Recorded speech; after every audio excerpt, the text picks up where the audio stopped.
먼저 저출산 때문에 우울합니다. 예, 뉴스에 나오더라고요. 그런데 이게 뭐 저출산 문제가 뭐 어제 오늘 얘기는 아니잖아요. 근데 이제 제가 저희 방송에서 그렇게 얘기했잖아요. 한국 사회는 대붕괴 아니면은 그러니까 우리가 아, 새로 새 집을 짓는 짓든지 둘 중에 하나뿐이 없다. 이런 얘기를 하고 그랬는데요. 이따가 제가 이제 방송을 진행하면서 2부 연준의 진짜 우려를 하면서는 좀 여러분들에게 질문도 던지면서 좀 이렇게 진행을 할까 하고 있습니다. 그래서 여러분들이 의견도 뭐 주시면은 뭐 서로가 좀 소통을 주고받으면서 하면 조금 더 나을지 않을까 생각이 들고요. 첫 번째 주제는 이재명의 꿈은 역모인가 이렇게 좀 굉장히 여러분들한테는 역모라는 용어 때문에 굉장히 불편하게 이제 그러니까 느끼시는 분들이 있더라고요. 제가 이제 밑에다 표현을 했듯이 본질을 드러내고 정면 승부가 필요한 시점이다 이런 얘기를 했어요. 이 얘기를 한 이유는요, 이유가 있습니다. 사실 이제 지금 이재명의 꿈은 사실 우리 모두의 꿈입니다. 우리 모두의 꿈입니다. 이거를 제가 이제 상징적으로 이렇게 이재명의 꿈이라고 한 거죠. 이재명의 꿈이라고 했는데 이렇게 표현한 이유가 있고요. 근데 지금 검찰이 이제 구속영장 청구한 내용을 보게 되면은 참 한심하잖아요. 진짜 내용 부실하잖아요. 관심 있는 분들은 한번 구해서 한번 봐보세요. 얼마나 부실한지.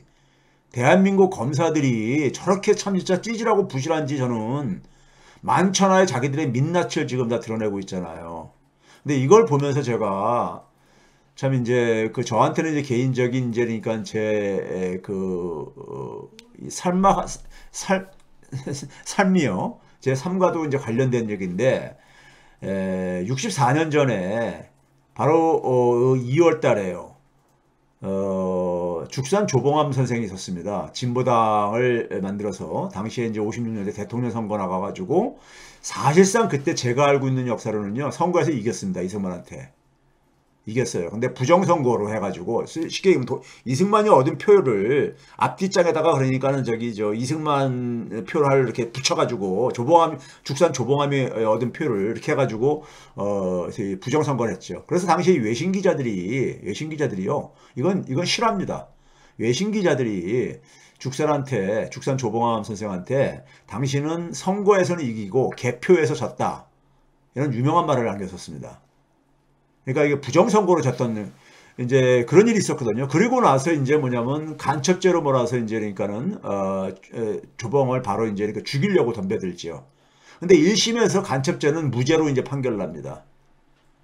당시에 이제 그러니까는 1심 재판부의 판사 중에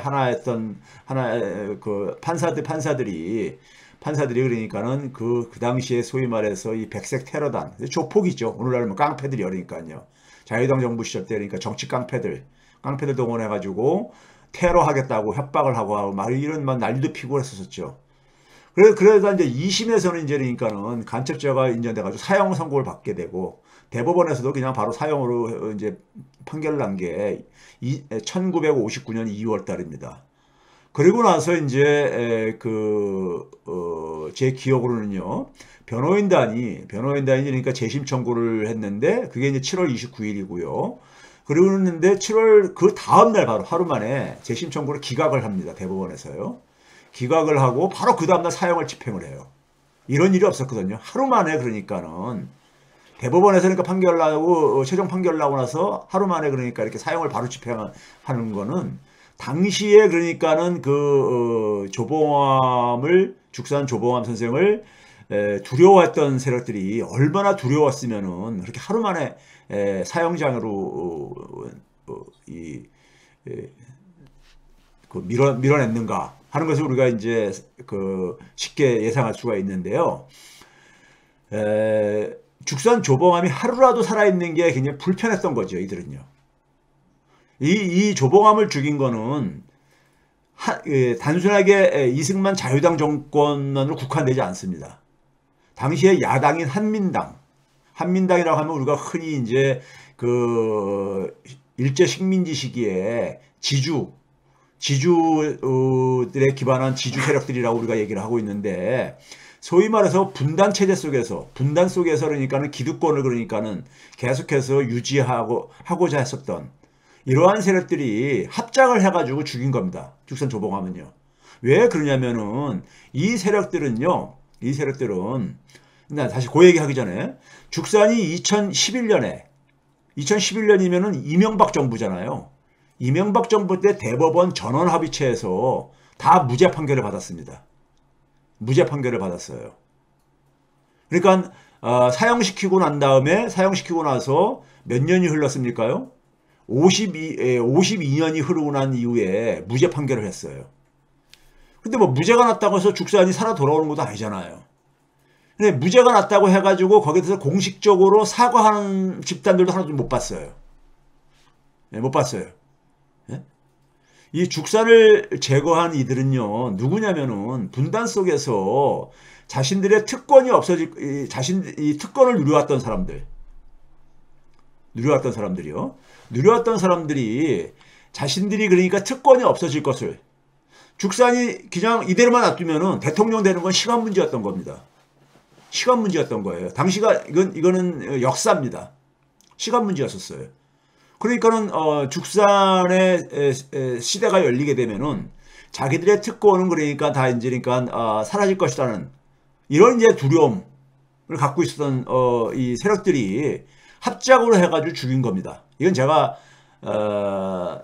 현대 한국 정치사를 하신 분들보다 제가 더 잘 알아요. 이건 개인적인 굉장히 인연이 있는 하나의 이 현대사 사건이기 때문에요. 제가 너무 잘하는 얘기입니다.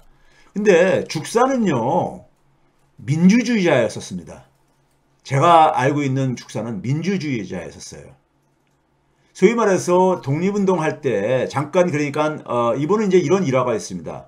자기는 그러니까는 독립운동할 때 이 조선공산당에 참여도 하고 했던 이유가 소위 사회주의를 했던 이유가 자기는 당시에 유물사관보다 더 훌륭한 철학을 보지를 못했다. 그래서 그 길을 선택했다. 이런 얘기를 해요. 솔직하고 그냥 대범하신 분이에요. 이분이요. 예? 상도 이렇게 사자상이시거든요. 근데 이분이 근데 이제 뭐냐면 그 소위 말해서 소련이라든가 그다음에 중국이라든가 북한에서 있어서의 그러니까 현실 사회주의가 전개되는 걸 보고 이분은 굉장히 합리적인 분이십니다. 사고가. 이걸 보면서 현실 사회주의, 현실 공산주의와 공식적으로 결별선언을 하죠. 결별선언을 해요.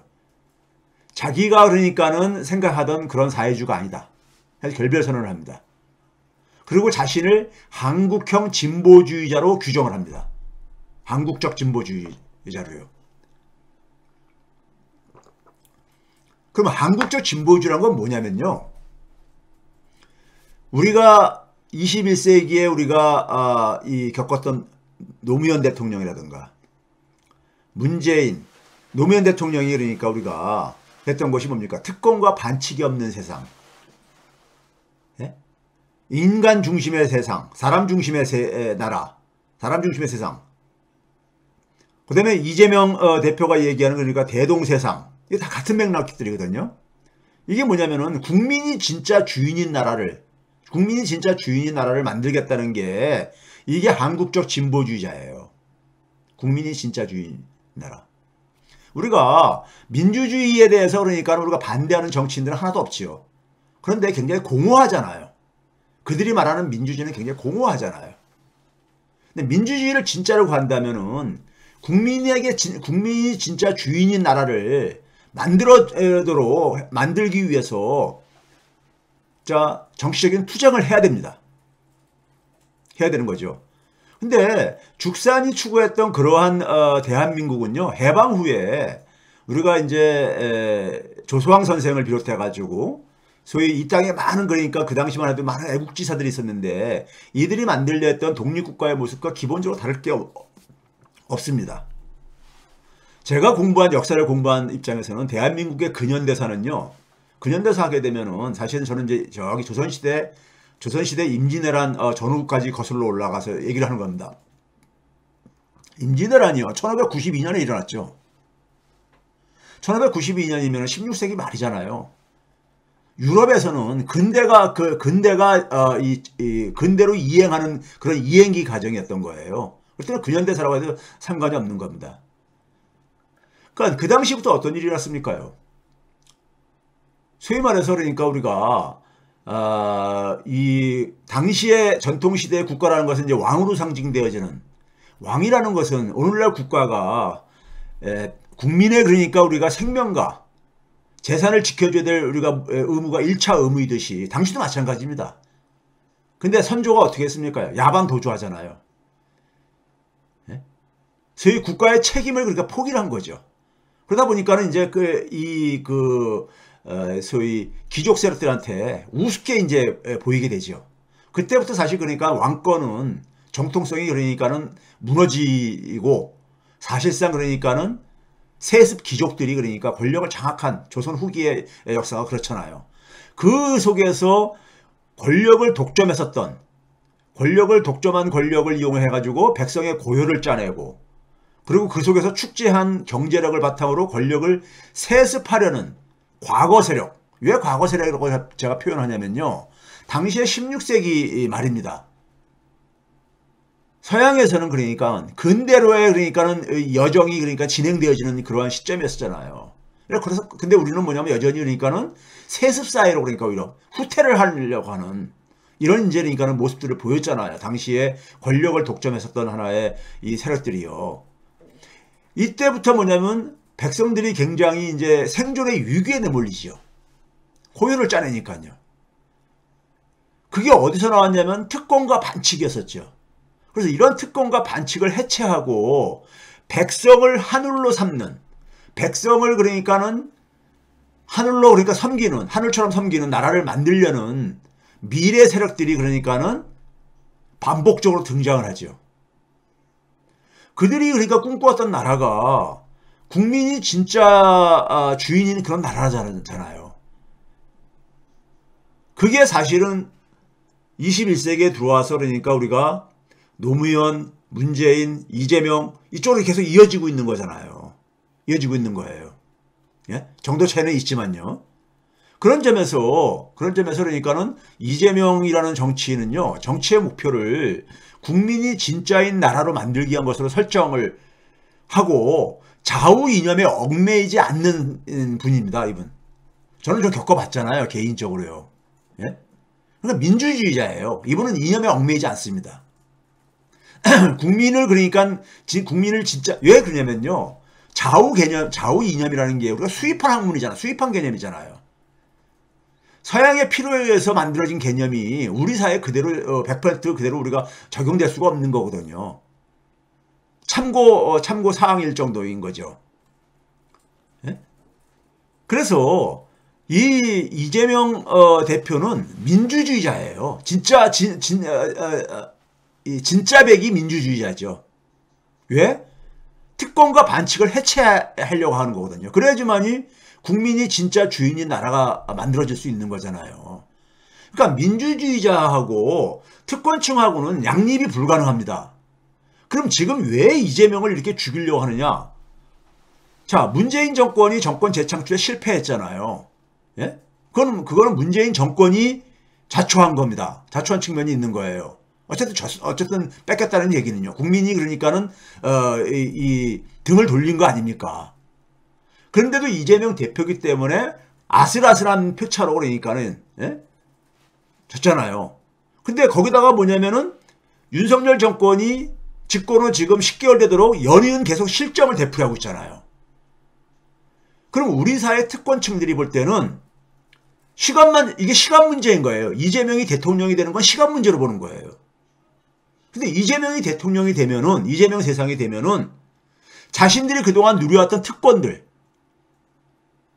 자신들이 만들려고 하는 이 세습사회가 차질이 생긴다고 보는 거예요.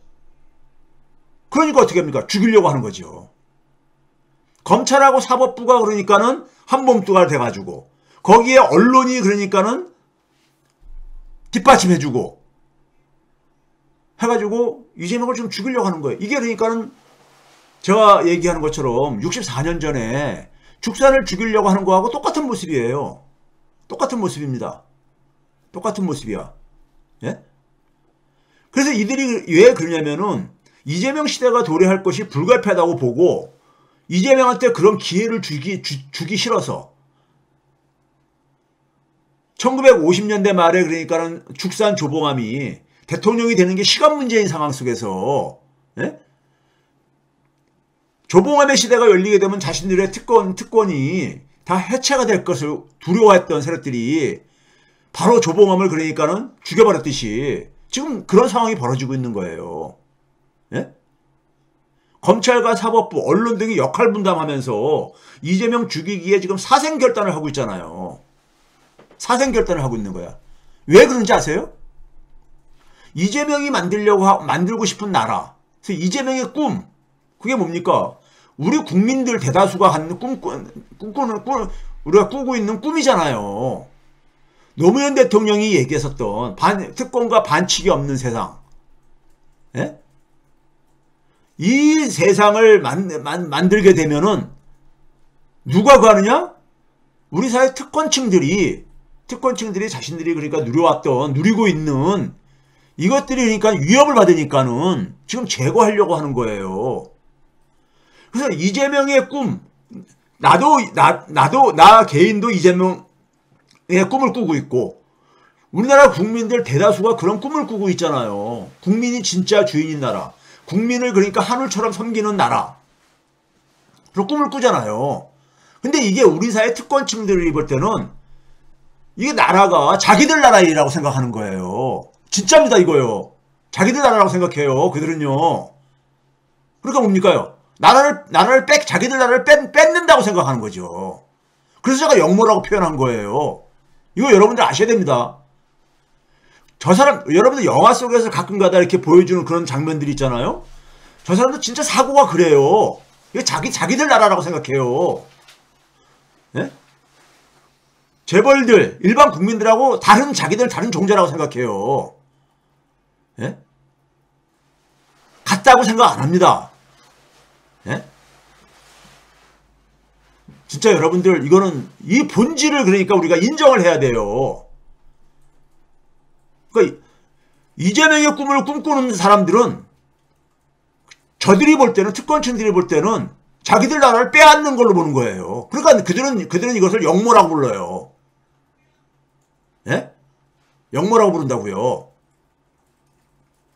자, 이걸 이제 제가 갈 거고, 두 번째 주는 이제 연준의 진짜 우려. 최근에 금융시장이 상당히 빠르게 변하고 있죠. 그래서 제가 이 얘기를 좀 이제 하려고 하는 것이고요. 자, 그 다음에 이제 몇 가지 뉴스를 제가 선거 끝나고 나서 작년 3월 11일 선거 끝나고 나서 윤석열 정권을 평가하면서 잘못 낀 첫 단추의 함정에 빠지는 것 같다 이런 얘기 했잖아요. 그게 지금 현실화되고 있습니다. 현실화되고 있어요. 한국경제신문에 난 기사예요. 2월 18일자입니다. 한국경제는 어딥니까요? 전경련 산하 재벌들이 돈 투자하면서 만들어진 그런 이 신문 같지 않은 신문이죠. 여기서 무슨 기사를 했냐면 중국에 30조 투자했는데 어쩌나 삼성전자 날벼락. 아니 자신들이 이게 왜 이렇게 된 겁니까? 작년 5월달에 윤석열이 바이든하고 한미 정상회담은 그 결과잖아요. 제가 그 당시에 뭐라고 평가했습니까? 뉴스공장 나가서요. 한국의 경제와 기술을 미국 안보의 하위 개념으로 편입시켜버렸다. 그리고 제가 KBS 홍사훈 경제쇼에 나가가지고 5월 26일에 나가서 삼성전자하고 SK는 밤잠 못 잘 거다. 잠 못 이룰 거다. 바로 그렇게 제가 방송 나가서 얘기를 했었고요. 9월 26일인가요? 9월 달에는 그래서 이 반도체 그러니까 동맹에서 거기서 벗어나려면은 유럽을 그렇게 끌어들여가지고 이 문제를 그렇게 돌파를 해야 된다. 이런 얘기도 제가 두 차례나 제가 KBS 홍사훈 경제쇼 나가서 이 얘기를 했었죠. 근데 한미 정상회담이 잘된 회담이라고 칭찬했던 한국 경제가 이런 얘기하면 안 되죠. 이러니까 쓰레기라고 하는 거예요. 기레기가 아니라 쓰레기라고 하는 거예요. 이런 신문이나 이런 기사를 쓰는 기자들을 가지고. 예? 한미 정상회담의 결과예요, 이게요. 이거 한미 정상회담의 결과잖아요. 예? 삼성전자하고 SK하이닉스가 중국에 투자한 게 엄청난 투자를 하고 있고 거기서 전체 매출액이 그러니까는 절반 안팎을 그러니까 중국에서 그러니까는 가고 있는데, 예? 그 지금 우리가 무역 적자가 심화되기 시작한 게 5월 달부터 이렇게 되기 시작했잖아요. 작년 5월 달. 이게 한미 정상회담의 결과예요. 자, 이거 봐보세요. 제가 거짓말인가. 홍사원 경제쇼에서 5월 20일 우에는 밑에는 9월 29일 있잖아요. 거기서 썸네일 뽑은 거예요. 삼성전자, SK하이닉스는 밤잠 못 잤건. 두 번째는 삼성전자 못 풀면 대한민국 경제 위기 온다. 지금 최근에 무역 적자가 계속 심해지는 이유가 뭡니까요? 산업적으로는 반도체, 그 다음에 중국이잖아요. 예? 이걸 왜 그러니까 예상을 못하고 한국 경제는 저렇게 무책임하게 자기들이 같이 저기 맞장구 쳐다가. 자, 또 한 가지 시간이 없으니까요. 최근에 나토에 그러니까는 사무총장이 한국을 방문했죠. 방문해가지고 왜 방문했느냐? 한국 보러 뭐냐면 우크라이나에다가 그러니까 무기 지원하라 이거예요. 예? 무기 지원하라 이거예요. 우리가 왜 나토가 치르는 전쟁에 우리가 왜 그러니까 거기다 무기를 대야 됩니까? 예? 이게 뭡니까요? 이게 뭐냐고요? 나토에 그러니까 초청장 받았었잖아. 6월 달에요. 윤석열이. 그 나토에 초청장 받고 가가지고 뭘 그랬습니까요? 반러 전선의 돌격대장을 선언하고 왔잖아요. 러시아 규탄하고 왔잖아요. 예? 국제사회가 연대를 해가지고 제재를 해야 된다면서 아주 미국보다 한술 더 떠가지고 그랬잖아요. 그리고 청와대 경제수석이라는 친구는 옆에서 뭐냐면은 탈중국을 해야 된다 이딴 소리하고 앉았었고요. 예? 나토에 가서 그러고 들어왔잖아요. 그 결과가 지금 그 초청장에 대해 따른 그러니까 우리가 소위 비용 청구서가 지금 계속 오는 거예요. 예? 무기 내놔라. 예? 무기 준지 안 줄지 모르겠지만 최소한 이 지원은 할 겁니다. 엊그저께 한국무역협회에서 러시아 우크라이나 전쟁 1주년 돼가지고 이 영향을 이제니까 분석한 게 이제 하나가 자료가 나왔어요. 이게 뭐냐면 러시아가 그러니까는 지난 1년 동안에 우크라이나하고 전쟁을 그러니까 지금 우크라이나 전쟁이 일어난 지 1년이 됐잖아요. 딱 1년 됐잖아요. 지금요. 만 1년이요. 작년 24일인가 이제니까는 러시아가 침공을 하기 시작하니까요. 러시아의 주요 국가들, 러시아하고 교역을 하는 주요 국가들 36개국을 쭉 뽑아가지고 그들이 지난 1년 동안에 러시아 교육에 어떤 변화가 생겼는가를 분석을 한 거예요. 분석을 했더니 우리가 11번째인가로 많이 그러니까 러시아의 교육이 감소를 했어요. 23%나 감소를 했어요. 23%. 미국이 많이 감소하는 거야. 미국은 그러니까 경제 제재를 하면서 러시아의 관계를 끊어버렸으니까. 그럴 수 있죠. 그런데 여기 앞에 봐보세요. 프랑스 같은 경우는 프랑스는 유럽연합들이 그러니까 미국과 같이 제재를 했던 하나의 대표 국가잖아요. 프랑스는 독일과 더불어서요. 근데 오히려 러시아하고 교역이 11%나 증가했어. 인도 같은 나라는 237%나 증가했어. 그러니까 중간에서 그러니까는 예? 꼭 먹고 알 먹고 다 한 거죠. 인도는요. 예? 튀르키예도 그랬고요. 103%나 증가했잖아요. 예? 그러니까 한쪽에 그러니까는 전쟁이 나는데 한쪽에 그러니까 치우치지 않고 튀르키예는 유럽연합의 회원국가임에도 그렇잖아요. 예? 뭐 그리스도 마찬가지고요. 그렇죠? 뭐 이탈리아도 49%나 증가하고 이랬었어요. 그런데 한국은 23%나 줄어들었어. 한국이 왜 러시아하고 적이 돼야 돼요? 예? 문제는 폴란드가 18% 줄어들었거든요. 폴란드가 더 많이 줄어들었어. 폴란드는요, 러시아하고 굉장히 그러니까는 역사적인 악연이 있는 나라잖아요. 폴란드가 먼저 그러니까는 러시아의 대사관을 그러니까 추방을 하죠. 그래서 폐쇄를 하죠, 대사관을요. 러시아도 똑같은 조치를 하게 되고요. 사실상 그러니까는 적대적인 관계가 돼버린 거예요. 우크라이나 전쟁 이후에.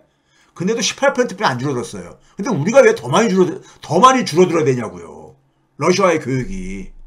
일본도 우리나라의 절반도 안 되는 11%뿐이 안 줄어들었어요. 이게 뭡니까요? 도대체 왜 우리가 러시아를 하고 하는 데 속에서 참 말이 안 나옵니다. 시간이 없어. 근데 특히 뭐냐면은 대러 제재, 러시아를 제재하면서 경제적인 제재를 하면서 이게 되게 영향을 미치는 게 뭡니까? 수입. 러시아에다가 달러 벌지 못하게 해주라는 거 아닙니까? 에? 러시아 그러니까는 이 이 전쟁을 약화시키려면은 자금줄을 끊어야 되니까는 금융제재도 하고 그랬잖아요. 그러려면 어떻게 됩니까? 러시아 제품을 수입을 하지 말아야죠. 러시아 제품을 수입하게 되면은 이 달러가 그러니까 외화로 지출하니까는 그 수입을 보게 되면요. 똑같이 우리나라가 보게 되면 11번째, 12번째로 이렇게 많이 줄어들었어요. 수입이 15%. 근데 일본은 6%나 오히려 증가했어. 수입이. 폴란드도 4%뿐이 감소 안 했고요. 왜 한국이 15%나 줄어들어야 되냐고요. 프랑스는 60%나 증가했어. 독일도 20%나 증가했고. 이게 무슨 미친 짓입니까? 윤석열의 외교가 지금 봐보세요. 1년도 안 돼가지고 이렇게 만들어버렸어. 나라를 이렇게 만들어버렸어. 예? 나라를 이렇게 만들어버렸어요.